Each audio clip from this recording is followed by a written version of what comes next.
দর্শক স্বাগত জানাচ্ছি দীপ্ত টিভির নিয়মিত আয়োজন Deepto Krishi powered by Kazi farms co sponsored by এয়ার মালিক সিডস। আপনারা দেখতে পাচ্ছেন যে আমার সামনে কত কত আম। এই আম দেখে হয়তো আপনারা বুঝে গিয়েছেন আমি আজকে কোথায় চলে এসেছি। আমি আজকে চলে এসেছি চাঁপাইনবাবগঞ্জে, আর এখানের এই পুরো আম বাগানটি আপনাদেরকে ঘুরিয়ে দেখাবো। সাথে আছি আমি জান্নাতুল ইসলাম মিম। চলুন ঘুরে দেখে আসি এই আম বাগানটি।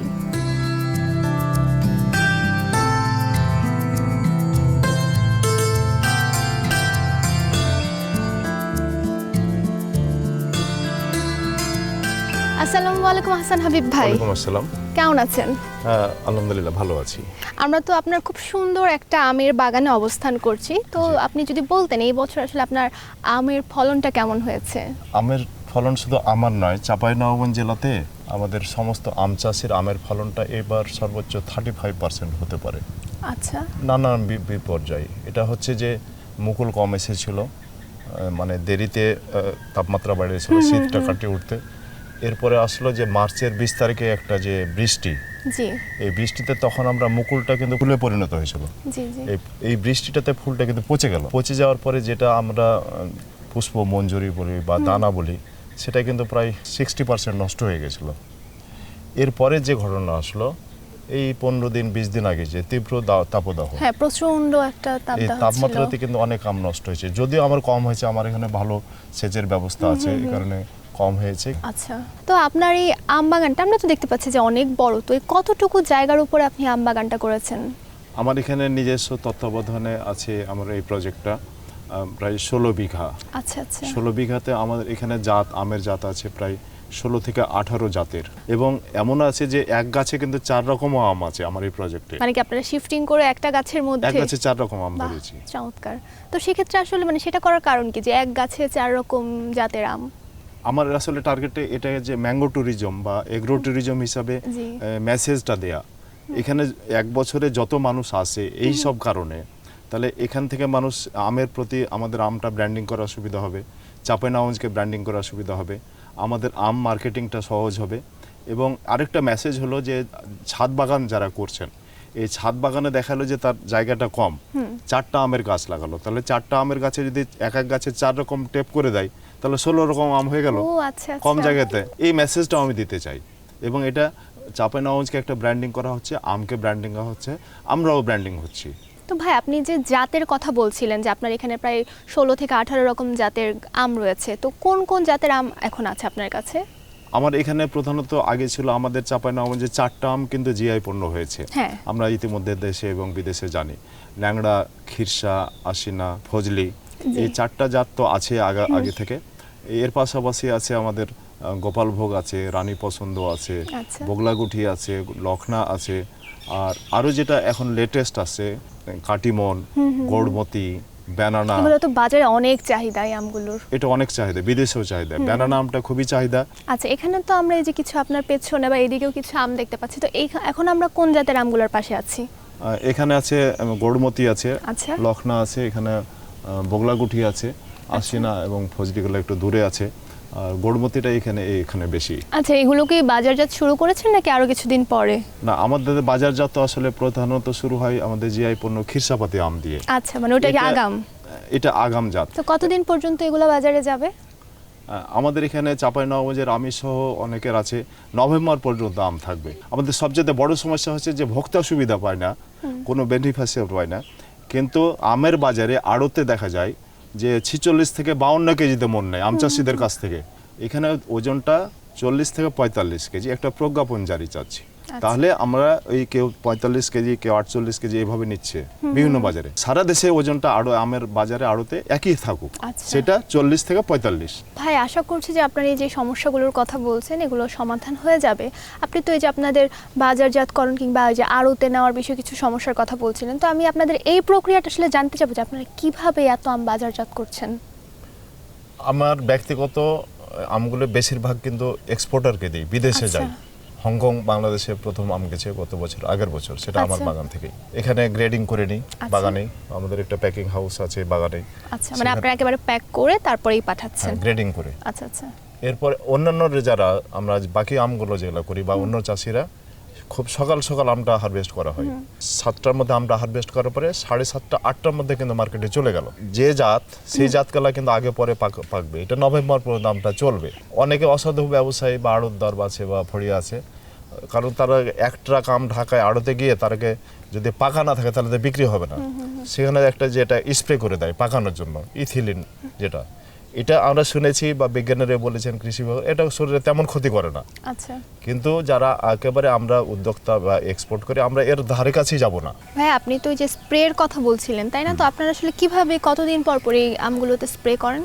এটা স্প্রেটা হলো যে আমরা অন্তপক্ষে 15 দিন পর আচ্ছা দেখা গেল যে স্প্রে করি বা করলে ভালো হয়।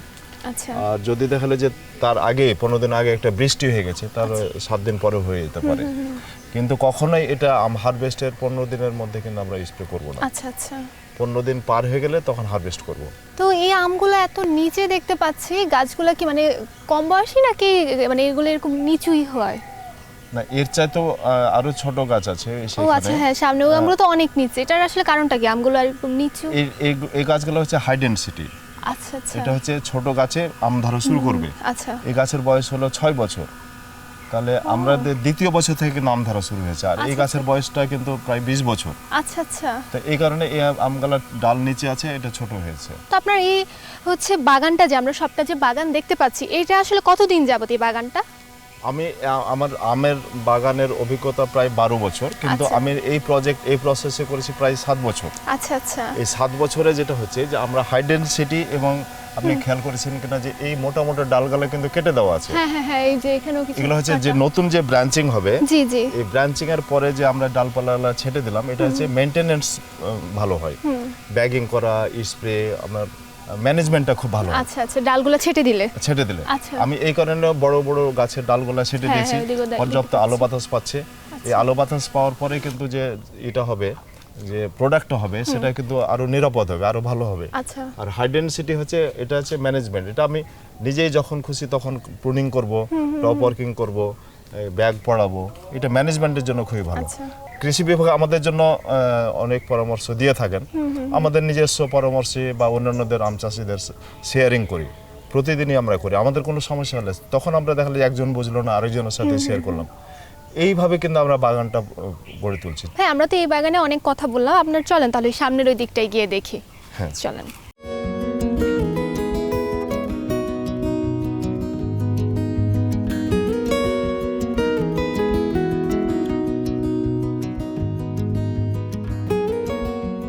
ভাই আপনি কি এই বাগানটার কথাই বলছিলেন তাই না?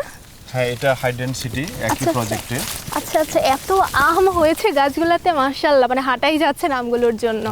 তো আপনার এই বাগানে হচ্ছে কতগুলো হচ্ছে আমের গাছ আছে? আমার এখানে হাই ডেনসিটি আছে 4 জাতের, আচ্ছা প্রায় 1200 আমের গাছ আছে। আচ্ছা, অনেক। গাছের বয়স প্রায় 6 বছর। আচ্ছা আচ্ছা মানে এই যে হাই ডেনসিটির যেগুলো এগুলো 6 বছর। 6 বছর। আচ্ছা আর এমনিতে আপনার এই পুরো বাগানটাতে কতগুলো গাছ আছে? আমার বড় গাছ যেগুলো 4 মণ 5 মণ হয়, সেখানে আছে প্রায় 350, আচ্ছা 275, আর ছোট গাছগুলো আছে প্রায় যেখানে হয়তো 20 কেজি করে 15 কেজি করে আম হবে, এরকম গাছ আছে 1200 মতন, 1200। আচ্ছা আচ্ছা অনেক গাছ তাহলে দেখতে পাচ্ছি। তো এত গাছ এত আম, এগুলো তো নিশ্চয়ই আপনার একার পক্ষে তো নিশ্চয়ই যত্ন করা বা দেখভাল করাটা সম্ভব হয় না। আসলে এই ম্যানেজমেন্ট মূল দায়িত্ব আমি বা তদারকি তত্ত্বাবধান, জি কিন্তু এটা লেবার দিয়ে করা হয়। এখানে প্রায় বছরে 400 লেবার কর্মসংস্থান হয়েছে, অনেক মানুষ কাজ করছে। অনেক মানুষের প্রতিদিন লেবার এখানে আছে। আচ্ছা আচ্ছা এই লেবারের এখন খরচটাও বেড়ে গেছে, এখানে বালাইনাশকের খরচ বেড়ে গেছে, আচ্ছা কিন্তু আমের দাম বাড়েনি, খরচ বাড়ছে, দাম বাড়েনি। সেক্ষেত্রে আপনারা লাভ হয়তো কিছুটা কম হচ্ছে আগের তুলনায়। লাভ কম, কিন্তু আমাদেরকে চিন্তা চেতনাটা অবশ্যই আরো পরিবর্তিত হতে হবে। যেমন আমি মনে করছি যে এটা আম্রপালি, আমি কিছুদিন পরে কিছু গাছকে এটা টপ ওয়ার্কিং বলি বা কলম বলি বা যেটা ছেটে দেওয়া বলি, সেটা হচ্ছে যে যদি আমরা জাতটা চেঞ্জ করে দিই, কাটিমন করি, তাহলে এখানে ডবল দাম পাবো সেম গাছে। আচ্ছা আবার আমরা যেটা হচ্ছে টপ ওয়ার্কিংটা, এই গাছটা আরো বড় হতো, আরো ঝাগড়া হতো। টপ ওয়ার্কিং বলতে আমরা যে ডগাটা ছেটে দেওয়া, টপ ওয়ার্কিংটা করলে আরো ভালো হতো। এবার প্রতি বছর কিন্তু টপ ওয়ার্কিং করি। আচ্ছা আর এটা হচ্ছে বা প্রুনিং ওটা। আর টপ ওয়ার্কিং হচ্ছে যেটা হচ্ছে ডগাটা চেঞ্জ করে দেওয়া।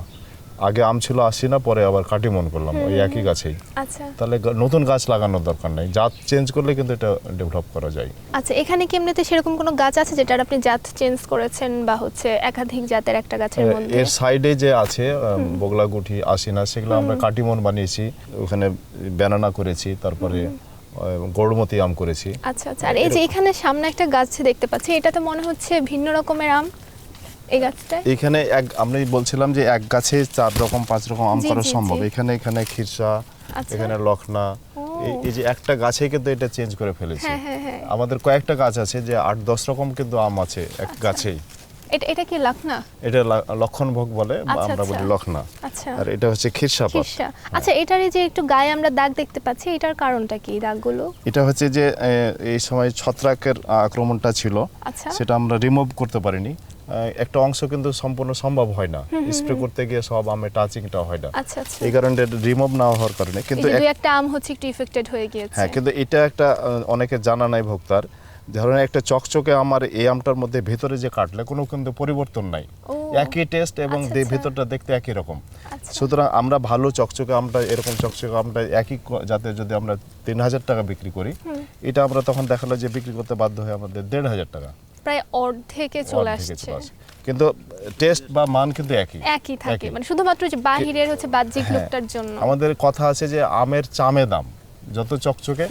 এখন মানুষ তো সাদা গুড় খায়, কিন্তু সেখানে তো হাইড্রোজ বা অন্যান্য কেমিক্যাল দেওয়া হয়। আমেও যে দিচ্ছে না এমন বলা যাবে না, কিন্তু আমরা আমি সেটা করবি না, চাপে না যে আম চাষিরা এটা কখনো আমরা করি না, জাত চেঞ্জ করি। কিন্তু এটা যে দেখা গেলো যে খুব চকচকে আমকে আবার ওষুধ দিয়ে চকচক করে দেবো, সেটা কিন্তু পারা যায় না, আমাদের পারি না। মানে আপনারা হচ্ছে গ্রাহককে হচ্ছে সর্বোচ্চ নিরাপদ যতটুকু খাবার বা হচ্ছে আম পৌঁছে দেওয়া যায় ঠিক ততটাই আপনারা চেষ্টা করছেন। আমি ব্যক্তিগত প্রজেক্ট হয়েছে, আমাদের কথা হলো যে খাদ্য উৎপাদন মূল কথা নয়, নিরাপদ খাদ্য উৎপাদনের মূল স্লোগান, যেটা হচ্ছে সরকারের তরফ থেকে বলা হচ্ছে। আমি কিন্তু এটাই চেষ্টা করি, নিরাপদ খাদ্য উৎপাদন। আচ্ছা। আমাদের খাদ্য তো আমের মধ্যে অবশ্যই টেস্টি, রসালো বা সুমধুর, এটা তো অবশ্যই খাদ্যের একটা অংশ।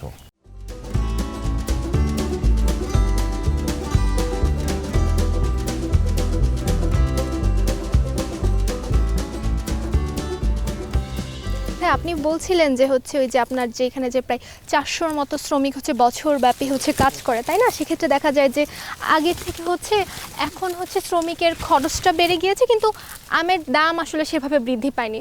তো এটা একটা সমস্যা। এছাড়া আপনাদের পরিবহনেরও কিছু সমস্যার কথা বলছিলেন। তো আপনাদের এই চাঁপাইনবাবগঞ্জে আম চাষ করতে গিয়ে বা আপনি সহ এখানকার তো আরও অনেক লোকাল কৃষক আছে, তারা আসলে কি কি সমস্যার সম্মুখীন হচ্ছে? আমরা যারা এক্সপোর্ট কোয়ালিটি আম উৎপাদন করি বা গ্যাপ মেনটেন করি, তাদের সমস্যা হলো যে এক্সপোর্টাররা বেশিরভাগ খুচরা পাইকারি যেগুলো আম আড়তদারের কাছ থেকে, ব্যাপারীর কাছ থেকে, ঢাকায় আড়ত থেকে নিয়ে নেয়, বাগান থেকে নেয় না। এতে হয় কি যে ব্র্যান্ডিংটা নষ্ট হয়। এই ব্র্যান্ডিং নষ্ট হলে কিন্তু আমাদের বিদেশে আম কিন্তু আর পরে যাবে না। তো এই কৃষি বিভাগ দেখালো যে এখান থেকে আমাদের একটা আম যদি যায় সেটা সার্টিফিকেশন করে, আবার কোয়ারেন্টাইন দেখালো যে শ্যামপুরে করছে, বাজার থেকে আম কিনে সেখান থেকে একটা সার্টিফিকেট নিয়ে এলো। তাহলে আমাদের কাছ থেকে আম নেওয়ার কারণে কিন্তু আমরা ক্ষতিগ্রস্ত হচ্ছি। যদি মার্কেট থেকে আড়ত থেকে আম কিনে এক্সপোর্টার সেটা সার্টিফিকেট নিয়ে পাঠিয়ে দেয়, তাহলে তো আমরা যে খরচ করে বেশি দামে উৎপাদন করছি, আমাদের খরচটা তো উঠছে না। এই কারণে আমরা কিন্তু কয়েক বছর থেকে নিরুৎসাহিত হচ্ছি। গত বছর আমি খিরসাপাতে ব্যাগিং করেছিলাম, কিন্তু চাহিদা নাই। ওই খিরসাপাত আমার ন্যাচারাল আমের চাইতে কম দামে আমাকে বিক্রি করতে হলো। সেইভাবে আমি কিন্তু ওই খিরসাপাত এইভাবে কোনো ব্যাগিং তেমন বেশি করিনি। তো এই সমস্যাগুলো আছে। এক্সপোর্টের অনেক সমস্যা আছে। আমাদের বায়াররা বলেন, এক্সপোর্টাররা বলেন যে বিমানের পাকিস্তান এবং ইন্ডিয়া থেকে আম পাঠাতে গেলে 1 কেজি পড়ে 100 টাকা। আর সুইডেনে বাংলাদেশের আম পাঠাতে লাগে এখন $4.5 1 কেজি আমের জন্য। আবার লোডিং এর সময়, কার্গোতে লোডিং এর সময় খুব স্মুথলি করে না। তো এই স্মুথলি না করার কারণে আমের অনেক মানটা কমে যায়। ভোক্তার হতে জানা নাই যে আম আমাদের হারভেস্ট করা থেকে পৌঁছানো পর্যন্ত, ভোক্তার কাছে যাওয়া পর্যন্ত 35% টেস্ট কিন্তু লস হয়ে যায়। কিভাবে হয়? যখন একটা জালতা দিয়ে পারে 3 বার ধাক্কা খায়, আবার কুরিয়ার দেখালো 8-10 বার ছুঁড়ে মারে, তাহলে সেখানে আম কিন্তু আর আম থাকে না। সুতরাং ঢাকায় এই যে আমটা খাবেন, যে টেস্টটা পাবেন, আর এখানে খাবেন, এটা অন্তপক্ষে 30% টেস্টটা কম বেশ। তো ভাইয়া মানে আপনি তো একটু আগে কৃষি বিভাগের কথাও আমাকে বলছিলেন, তো এই আপনার তো বিশাল বড় আম বাগান, অনেক দিন যাবতই হচ্ছে আপনি এই কাজের সাথে আছেন, সেক্ষেত্রে কৃষি সম্প্রসারণ অধিদপ্তর যে আছে তাদের থেকে কি আপনি কোনো পরামর্শ বা সহযোগিতা পান?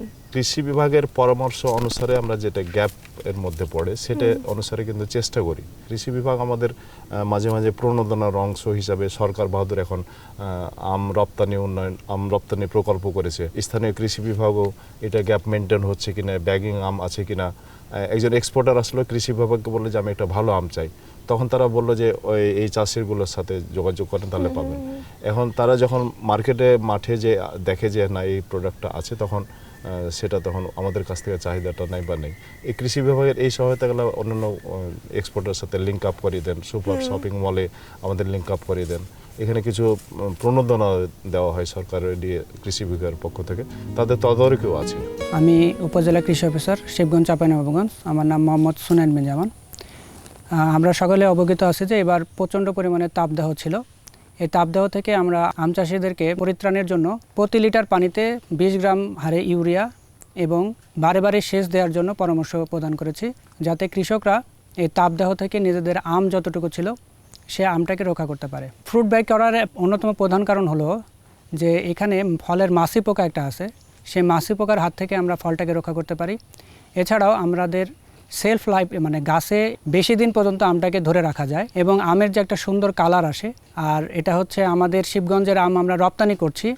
এটা হচ্ছে গ্যাপেরও একটা প্রোটোকল, যে আমে কোনো ধরনের ফ্রুট ফ্লাইয়ের কোনো জার্ম বা কীটনাশক থাকবে না। আর ফ্রুট ব্যাগ দিলে আমাদেরকে অধিক পরিমাণে কীটনাশকও ব্যবহার করার কোনো দরকার পড়ে না। এর মাধ্যমে আমরা আমটা বিদেশে রপ্তানি করতে পারছি আর ভোক্তারা নিরাপদ আমটা খেতে পারছে আর কি। ভবিষ্যৎ পরিকল্পনা হচ্ছে যে আমরা ইতিমধ্যে আমাদের এখানে প্যাকিং হাউস হচ্ছে একটা হবে, আর একটা হচ্ছে কুলিং ম্যাঙ্গো শেড তৈরি করা হচ্ছে, যেখানে গ্রেডিং শর্টিং করা হবে। শিবগঞ্জের কৃষিটা আমের উপরে অনেকটা নির্ভরশীল। আমরা এখন যেটা পরিকল্পনা করছি যে গ্যাপ প্রোটোকলটা মেনটেন করে আমাদের যে আম উৎপাদন হচ্ছে সেই লোকাল মার্কেট থেকে এটা বের করে যতদূর সম্ভব বিদেশে রপ্তানি করা।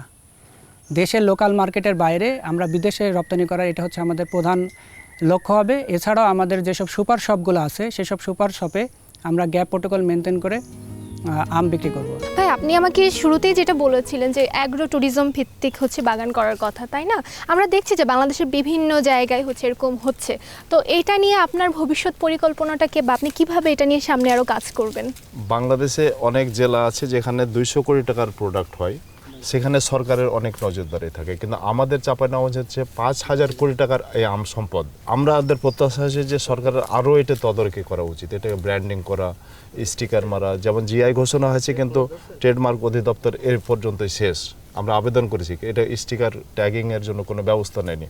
ভবিষ্যতে আমার এই প্রজেক্ট নিয়ে পরিকল্পনা হয়েছে যে আমি এখানে আমের গাছের পাশে আরও কিছু প্রোডাক্ট করা যায় কিনা সেটা আছে, এবং আমকে আরও ভালোভাবে ব্র্যান্ডিং করা, এখানে এগ্রো ট্যুরিজম হিসেবে আরও অন্যান্য যেটা চলমান, এখানে পিকনিক কর্নার বা এগুলো করা। মানুষ তো আসলে বিনোদন করার কোনো জায়গা নেই, এটা বিনোদন কেন্দ্র হবে। ভাই আমি আশা করছি যে আপনার অ্যাগ্রো ট্যুরিজম নিয়ে যে পরিকল্পনা, সেই পরিকল্পনাটুকু আমাদের এই দীপ্ত কৃষি অনুষ্ঠানের মাধ্যমে যথাযথ কর্তৃপক্ষের নজরে আসবে এবং তারা যথাযথ ব্যবস্থা নেবে। আজকে আপনার সাথে অনেক কথা বললাম, আপনার পুরো বাগানটি ঘুরে দেখলাম, অনেক ভালো লাগলো। এখন বিদায় নিয়ে নিতে হচ্ছে। আমরা কৃতজ্ঞতা ধন্যবাদ জানাই যে দীপ্ত টেলিভিশনকে, দীপ্ত কৃষিকে, যারা মানুষের কল্যাণে কাজ করবে এবং মন্ত্রণালয়ের সংশ্লিষ্টকে এই সংবাদগুলি, আমাদের সমস্যার সম্ভাবনাগুলি পৌঁছে দিবে। আপনাদের প্রতিও আমাদের কৃতজ্ঞতা এবং ধন্যবাদ। কৃষি বিষয়ে যে কোনো তথ্য জানতে ও জানাতে লিখতে পারেন এই ঠিকানায়: দীপ্ত কৃষি, প্লট 7/A/গ, তেজগাঁও শিল্প এলাকা, ঢাকা 1208। আপনারা চাইলে ইমেল করতে পারেন krishi@dipto.tv এই ঠিকানায়, অথবা ফোন করতে পারেন 0178-768-2832 নম্বরে। শুক্রবার ছাড়া প্রতিদিন সকাল 9টা থেকে বিকেল 5টা পর্যন্ত। আমের রাজধানী খ্যাত চাঁপাইনবাবগঞ্জের একজন আম বাগানির সাথে কথা বলছিলাম। সেখান থেকে জানতে পারলাম বাজারজাতকরণ, পরিবহন এবং ন্যায্য মূল্য না পাওয়া সহ বিভিন্ন সমস্যায় তারা জর্জরিত। আশা করছি অচিরেই তাদের এই সমস্যাগুলো সমাধান হয়ে যাবে। বিদায় নিয়ে নিচ্ছি দীপ্ত কৃষি অনুষ্ঠান থেকে, powered by Kazi farms, co sponsored by এয়ার মালিক সিডস।